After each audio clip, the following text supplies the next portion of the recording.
Je passe tout de suite la parole à Daniel qui nous ramène donc sur le continent. Et donc c'est le cas de la Suisse et la manière dont est organisée l'éducation à l'orientation au niveau fédéral et jusqu'au niveau cantonal et local. Voilà, merci d'avoir l'occasion de présenter un peu les caractéristiques du système qu'on a en Suisse, qui a beaucoup de parallélisme avec l'Allemagne. L'orientation professionnelle en Suisse a une longue tradition. Mardi prochain, on va fêter les 100 ans de l'orientation professionnelle publique au canton de Berne. Mais en même temps, je dois vous dire, on n'a pas une stratégie nationale de l'orientation professionnelle. Comme vous savez, la Suisse est un État fédéral et l'aspect fédéral, effectivement, est très prononcé. La Suisse n'existe pas, c'était un slogan d'une exposition mondiale qui a fait un peu scandale.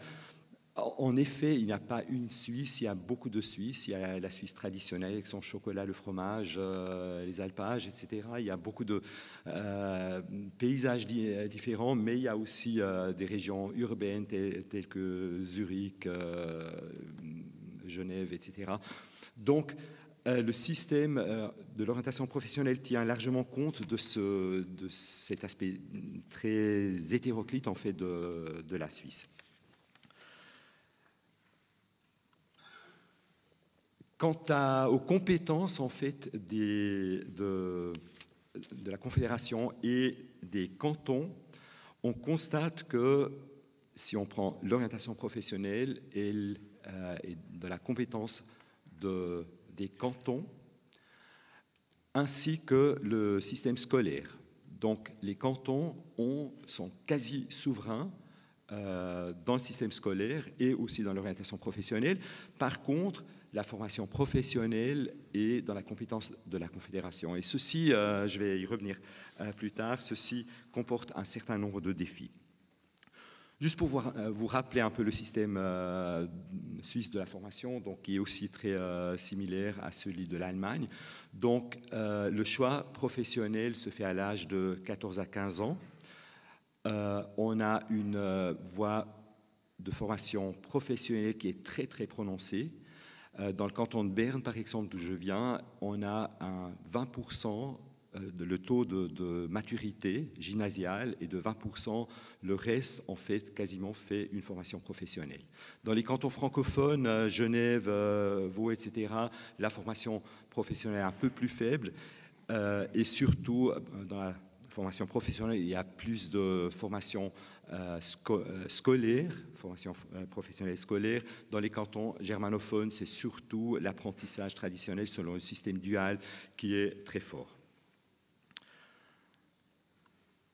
Voilà, maintenant si on considère un peu plus les niveaux de gouvernance dans le système scolaire, comme j'ai déjà dit, la formation professionnelle elle est gouvernée par la Confédération. Et au niveau des cantons, il n'y a qu'une coordination, il y a certains projets communs, il y a un site sur lequel je vais revenir. Et en fait, au niveau cantonal, il y a surtout l'application et la mise en œuvre et une bonne partie du financement. Quant aux écoles obligatoires, là, c'est vraiment dans la gouvernance est attribuée aux cantons et même aux communes. Donc ça aussi, ce n'est pas évident pour l'orientation professionnelle parce qu'on a à l'intérieur d'un canton, on a des communes qui mettent le système scolaire de manière différente en pratique. L'orientation professionnelle, comme je l'ai dit, elle est gouvernée au niveau cantonal et au niveau fédéral, il n'y a quasiment aucune compétence. Ce qu'on essaye de faire, c'est de garantir une certaine coordination au niveau intercantonal. Alors, pour revenir aux compétences fédérales, en fait, elle est réglée donc pour l'orientation professionnelle. Les compétences de la Confédération sont réglées dans la loi fédérale sur la formation professionnelle qui stipule que l'orientation professionnelle universitaire et de carrière soutient les jeunes et les adultes dans leur choix de carrière, que les conseillers et conseillères en orientation doivent disposer d'une formation reconnue par la Confédération, et puis tout simplement les cantons veillent à offrir un service d'orientation professionnelle universitaire et de carrière. Mais comme vous le constatez, en fait, il n'y a aucune contrainte ou aucune obligation dans le sens quantitatif ou qualitatif, combien de centres il faut, combien de conseillers, etc. C'est complètement, les cantons sont complètement libres de mettre ça en pratique. Donc, c'est aussi l'opportunité pour les cantons de développer des offres adaptées aux besoins cantonaux, et ces besoins sont différents justement dans des régions rurales ou urbaines. Ça dépend aussi des langues. On a 4 langues officielles en Suisse, donc les systèmes dépendent aussi de cette culture des régions linguistiques, etc. Alors, le seul point quasiment où la Confédération unit, si vous voulez, l'orientation professionnelle, c'est en ce qui concerne la formation des conseillers et conseillères. Il faut que ces conseillers et conseillères disposent d'une formation reconnue par la Confédération. Conditions d'admission, c'est en général un bachelor ou un master en psychologie, pédagogie, ou dans des disciplines connexes, et la formation tant que telle, après c'est une formation post-universitaire. En Suisse, on a le système des Master of Advanced Studies qui sont offerts à l'université de Lausanne et de Berne-Fribourg, où seulement quasiment des psychologues sont admis, mais la coordination, donc la CDOPU, donc la conférence des directeurs et directrices des orientations professionnelles cantonales, ont poussé aussi 2 formations à la HES Nord-Est-Schweiz et de Zurich pour aussi permettre l'accès à la formation dans l'orientation professionnelle à des personnes qui viennent d'autres domaines. Parce qu'on a constaté qu'on avait beaucoup de femmes psychologues et que pour une certaine clientèle, surtout adulte, il fallait aussi plus d'hommes qui viennent peut-être d'un domaine technique, etc., pour assurer une bonne qualité et un bon mélange aussi. Donc là, c'est les compétences fédérales. Sinon, en fait, toute la coordination du système se fait par la CDOPU, donc la conférence de laquelle je suis le président. Qu'est-ce qu'on fait? On essaye de coopérer et de coordonner les différentes stratégies des cantons. On a certains projets supracantonaux, par exemple maintenant pour tout ce qui est dans le domaine digital, on est en train de développer des stratégies communes pour les développements digitaux dans l'orientation professionnelle.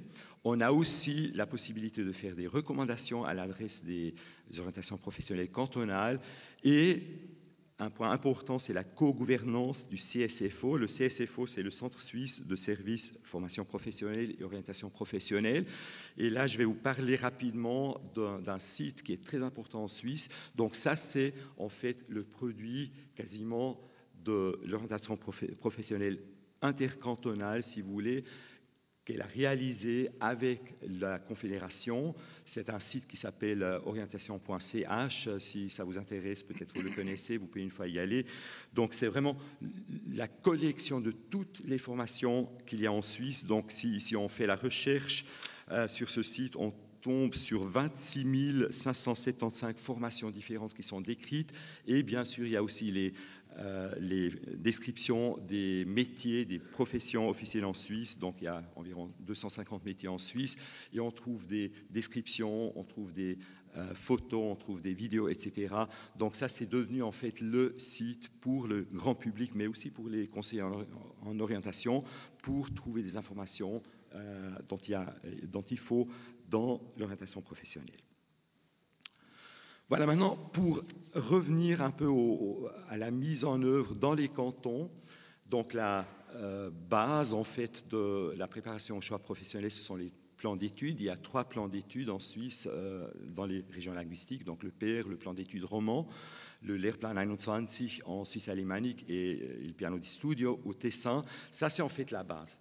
Et si vous voulez, c'est la seule parenthèse qu'il y a entre les différents systèmes cantonaux. Et dans les plans d'études, c'est ancré comment les élèves sont préparés au choix professionnel pendant le 3e cycle, donc à l'âge de 13 à 15 ans essentiellement. Mais après, ce sont les cantons qui mettent en œuvre en fait la pratique en fait de l'orientation professionnelle. Et je vais vous donner l'exemple du canton de Berne. Donc, je suis directeur aussi des centres d'orientation professionnelle du canton de Berne, qui est un des grands cantons en Suisse. On a, bon, grand, c'est entre guillemets, si on compare avec l'Allemagne ou la France ou l'Angleterre. Donc, c'est un canton avec 1 million d'habitants, plus ou moins. C'est une petite Suisse, donc on a 2 langues officielles, allemand et français. On a des régions urbaines, rurales, etc. Et comme j'ai déjà dit, la formation professionnelle selon le système dual est très fort dans le canton de Berne. Donc, taux de maturité gymnasiale environ 20, un peu plus que 20%. Donc, comment on met ça maintenant en pratique? Là encore, on a 2 plans d'études qui font foi parce qu'on a le plan d'études allemand et le plan d'études roman qui sont en fait la base pour l'orientation professionnelle.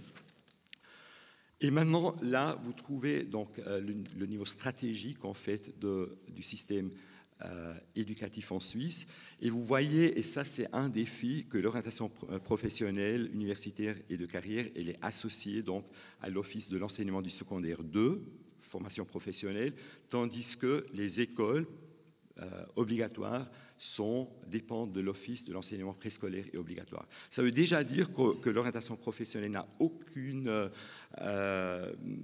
possibilité en fait d'obliger les écoles à faire quelque chose. Donc il faut toujours trouver le dialogue parce que les écoles obligatoires dépendent d'un autre office. Pour l'orientation professionnelle, on a environ 200 personnes au canton de Berne, on a les services centraux et 8 centres, et des services qui sont très larges, donc orientation professionnelle, universitaire, orientation de carrière, information, documentation, et le case management, formation professionnelle, donc qui s'occupent des cas un peu plus problématiques où il y a un risque qui ne pourraient pas atteindre un certificat au niveau du secondaire 2.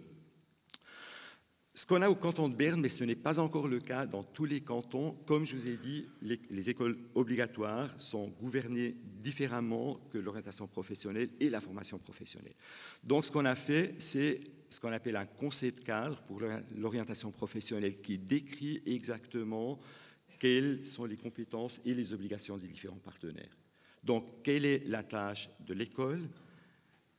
Quelle est la tâche de l'orientation professionnelle et quelle est la tâche aussi, bien sûr, des parents qui sont très importants, les entreprises, etc. Donc, pour résumer, donc, les tâches de l'école obligatoire, donc on a l'Office de l'enseignement préscolaire et obligatoire qui surveille les écoles. L'école en tant que telle, et là il y a beaucoup de différences entre une école à Gstaad, par exemple, qui est une région touristique et rurale, par rapport à Langenthal, par exemple, qui est un site industriel.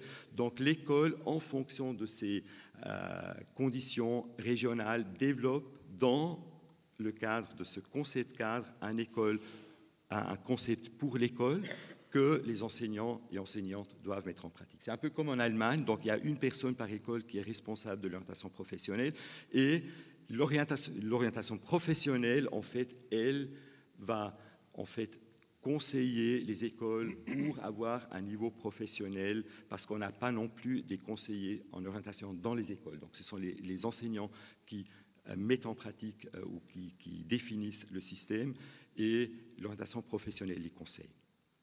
Donc, l'enseignement, préparation au choix professionnel se fait dans les écoles. L'orientation professionnelle, c'est aussi assez similaire comme en Allemagne, donc livre un soutien professionnel aux écoles. On organise des séances d'information avec les classes et les parents, on a les centres d'information, on organise des entretiens brefs dans les écoles, mais là encore, à Berne par exemple, il y a moins de présence des praticiens de l'orientation dans les écoles parce que les chemins sont très courts, mais à Gstaad ou dans des régions rurales, on va plus dans les écoles parce que le voyage en fait au centre serait plus long. Et puis bien sûr, il y a les conseils individualisés et les offres complémentaires pour des élèves ayant des besoins accrus d'accompagnement. Comme j'ai déjà dit, il y a donc le case management et il y a aussi le service d'aiguillage. Donc, tout élève qui n'a pas trouvé une solution à la fin de la scolarité pour un apprentissage ou le gymnase, etc., vient chez nous au service d'aiguillage où on trouve une solution transitoire. Donc on garantit ainsi que tout élève qui veut continuer sa formation a aussi la possibilité. C'est un peu le fonctionnement dans le canton de Berne, mais c'est très similaire dans les différents cantons, mais avec des différences. Maintenant, est-ce qu'il y a des indicateurs pour la gouvernance de l'orientation professionnelle? Oui, il y en a, mais pas beaucoup, il faut dire.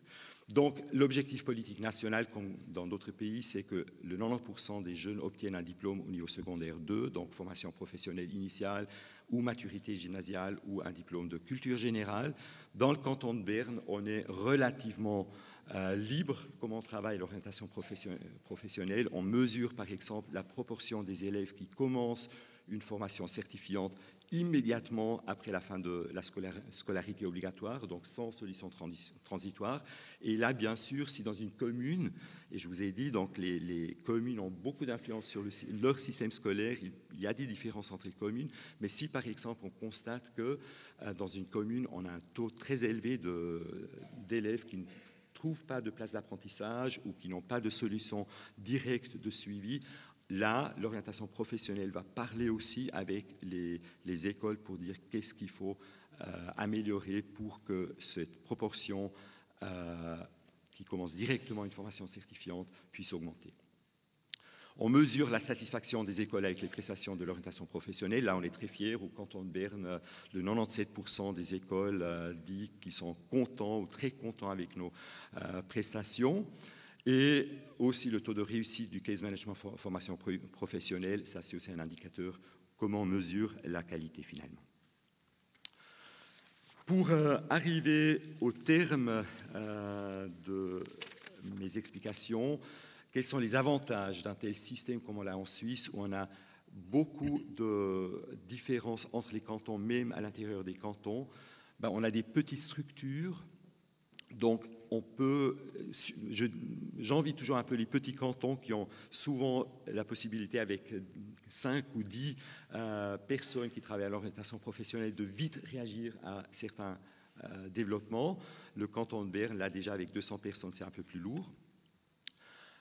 Et bien sûr, on peut adapter les prestations aux besoins régionaux variés, tels que la région linguistique, le système scolaire, les structures économiques, démographiques, etc. Mais, et ça c'est un grand mais, il y a aussi des défis. Donc, comme j'ai déjà dit, les différents niveaux de gouvernance mènent à des conflits d'intérêts. Par exemple, si on a beaucoup parlé déjà aujourd'hui de la sensibilisation précoce pour des aspects du choix professionnel, bien sûr avec des formes ludiques, etc. Nous, l'orientation professionnelle, on trouve que ce serait très, très important justement de commencer plus tôt avec de sensibiliser pas seulement les parents, mais aussi les enseignants du primaire, les élèves, etc., de commencer à parler justement de ces aspects dont il faut plus tard pour trouver une solution, pour pouvoir réaliser un projet.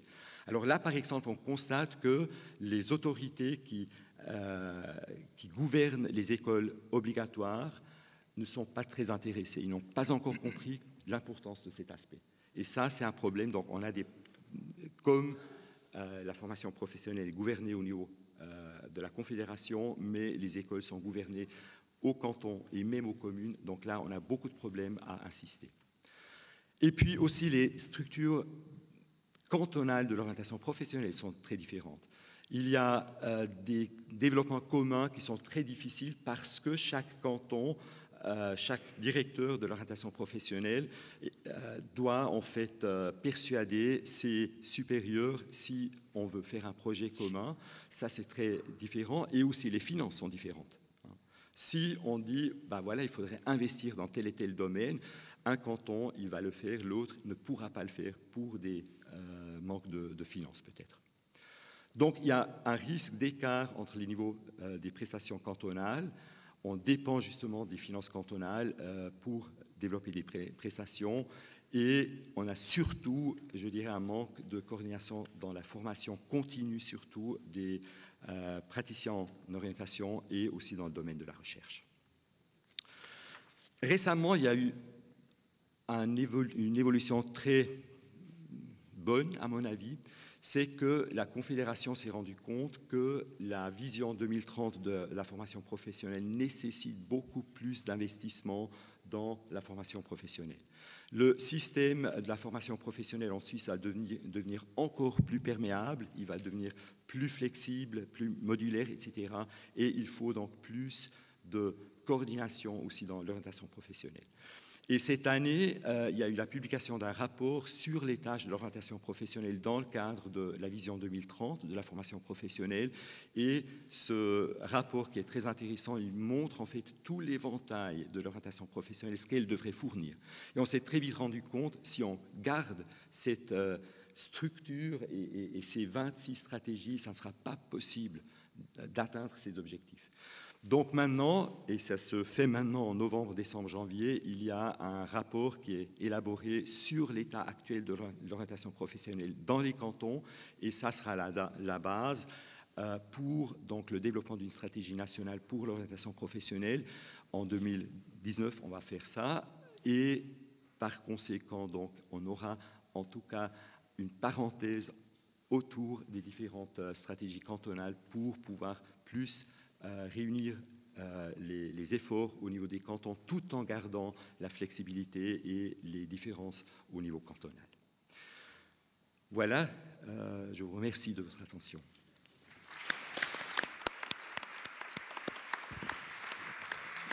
Merci beaucoup, Daniel, de nous avoir guidés pour pénétrer dans la complexité d'un système si éloigné du nôtre, je dirais.